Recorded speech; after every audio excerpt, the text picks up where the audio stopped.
Assalamualaikum warahmatullahi wabarakatuh. Gimana nih kabarnya? Semoga semuanya dalam keadaan sehat dan walafiat ya. Pagi ini kita akan belajar mengenai struktur dan contoh teks eksplanasi.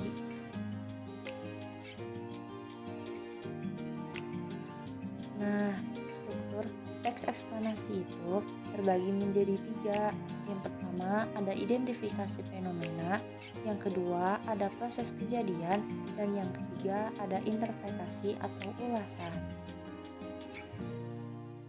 Yang pertama ada identifikasi fenomena.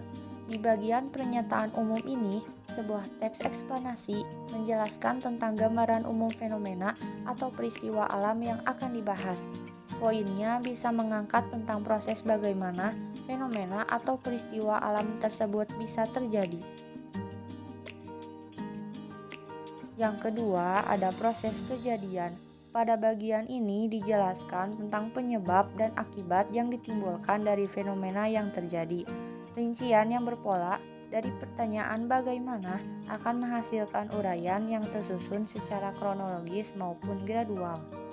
Sedangkan rincian yang berpola atas pertanyaan mengapa akan melahirkan uraian yang tersusun secara kausalitas. Yang ketiga, ada interpretasi atau ulasan. Pada bagian ini mengandung intisari atau kesimpulan dari fenomena yang dibahas. Saran dan tanggapan penulis tentang fenomena yang terjadi juga dapat ditambahkan dalam penutup. Selanjutnya, kita akan masuk ke contoh teks eksplanasi yang berjudul Gempa Bumi. Gempa bumi adalah getaran atau goncangan yang terjadi karena pergerakan lapisan batu bumi yang berasal dari dasar atau bawah permukaan bumi. Peristiwa alam itu sering terjadi di daerah yang berada dekat dengan gunung berapi dan juga di daerah yang dikelilingi lautan luas. Gempa bumi terjadi karena pergeseran lapisan bawah bumi dan letusan gunung yang dahsyat. Selain itu, gempa bumi terjadi begitu cepat dengan dampak yang begitu hebat. Berdasarkan penyebab terjadinya, gempa bumi dapat digolongkan menjadi 2, yaitu gempa bumi tektonik dan gempa bumi vulkanik. Gempa bumi tektonik. Gempa bumi tektonik terjadi karena lapisan kerak bumi yang genting atau lunak sehingga mengalami pergerakan. Lapisan ini bergerak sangat perlahan sehingga terpecah-pecah dan bertabrakan satu dengan yang lainnya. Itulah sebabnya mengapa gempa bumi terjadi. Selanjutnya, ada gempa bumi vulkanik. Gempa bumi vulkanik ini lebih jarang terjadi dibandingkan dengan gempa bumi tektonik. Nama lain dari gempa bumi vulkanik adalah gempa gunung berapi. Gempa vulkanik merupakan pertanda meletusnya gunung berapi.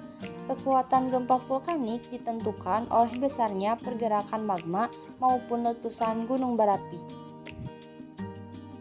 Gempa dapat terjadi kapan saja tanpa mengenal musim.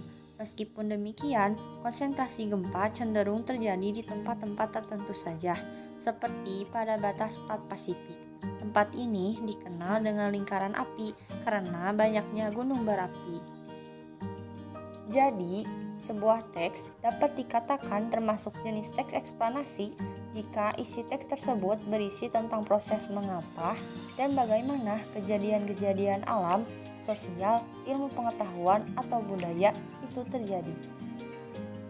Sekian pemaparan mengenai struktur dan contoh teks eksplanasi.